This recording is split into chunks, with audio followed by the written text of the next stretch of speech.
নিয়ে গুলি করবেন না, ওয়াকফ নিয়ে আন্দোলন দিল্লিতে গিয়ে করুন, তাহলে কি সেটাই বাস্তব হবে রাজ্যে?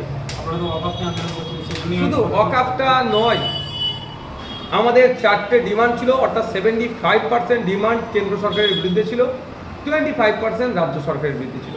মুখ্যমন্ত্রী বিজেপির বিরুদ্ধে সোচ্চার হচ্ছেন, বলতে বলতে একবার বলে ফেলেছিলেন অমুকের কোমরে দড়ি বাঁধবো, প্রধানমন্ত্রীর কোমরে দড়ি বাঁধবো বলেছিল, কিন্তু দড়ি বাঁধার পরিবর্তে ফুল নিয়ে হাজির হয়ে গেছিল। দেখ, সেটা ওনারা সৌজন্য রাজনীতি করতে পারবেন, আমরা সৌজন্য রাজনীতি করলে আমরা অমুকের দালাল হয়ে যাব। কিন্তু কথা হচ্ছে ডিমান্ডগুলো যেগুলো ছিল বিজেপির বিরুদ্ধে, এসআইআর নিয়ে যে এরকম যে ধরনের আতঙ্ক করার চেষ্টা করছে, হয়রানি করার চেষ্টা করছে, ডিভোটার করার অপচেষ্টা চলছে এর বিরুদ্ধে, তাহলে কেন আমাদের রাজ্যে বিজেপির বিরুদ্ধে আন্দোলন করা যাবে না? যারা ভাবছেন তৃণমূলকে দিয়ে বিজেপি আটকাবেন, তাদেরকে বলবো একটু ভাববেন।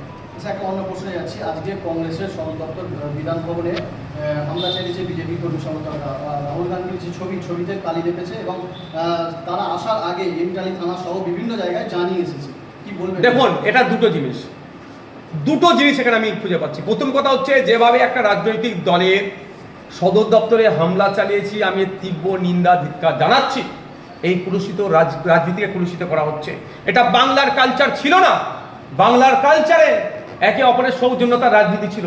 আমরা অবাক হয়ে যাচ্ছি যে কিভাবে হামলাটা চালিয়েছে। রাহুল গান্ধীর নেতৃত্বে যেভাবে বিজেপিকে কোণঠাসা করার জন্য তিনি উঠে পড়ে লেগেছেন, বিজেপি তটস্থ হয়ে যাচ্ছে, ভয় পেয়ে গিয়েছে, এই জন্যই হামলা চালিয়েছে। আর ওয়েস্ট বেঙ্গলে তৃণমূল থেকে মানুষ ছেড়ে বেরিয়ে আসে, কিছু কংগ্রেসে যুক্ত হওয়ার চেষ্টা হচ্ছে, কিছু আইএসএফ বা ধর্মনিরপেক্ষ দলে যুক্ত হওয়ার চেষ্টা করছে। ঠিক এই সময়তেই রাহুল গান্ধীর ইমেজ ন্যাশনাল লেভেলে, তিনি লিডার অফ অপোজিশন লোকসভার, অস্বীকার করার কোনো জায়গা নেই। তার ইন্টারন্যাশনাল তার ইমেজ, শুধু ন্যাশনাল নয়, ইন্টারন্যাশনাল লেভেলে তার চর্চা হয়।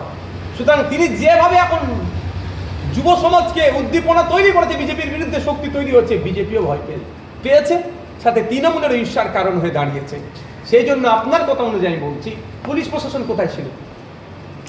একটা রাজ্য অফিস, আইবি কোথায় ছিল? ডিআইবি কোথায় ছিল? এসবিরা কোথায় ছিল?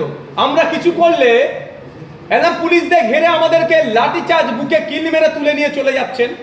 আমাদের প্রথম সারির নেতৃত্বরা যারা ফোরামের, তাদেরকে 24 ঘন্টা জেল খাটালেন, এমন ধারা দিয়েছিলেন, বেশ কয়েকদিন জেলে রাখতেন, পুলিশ কাস্টাডি, জেল কাস্টাডিতে রাখার চেষ্টা করেছিলেন।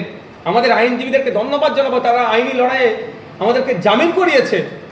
আর এই ঘটনা ঘটছে, আপনারা জানেন না? এই ঘটনাতে বিজেপি যতটা দায়ী, বিজেপি যতটা যুক্ত, আমি মনে করছি সঠিক ইনভেস্টিগেশন হলে তৃণমূল প্রশাসনকে চুপ রেখে অতটাই রাজনৈতিক ফায়দা নেওয়ার চেষ্টা করছে।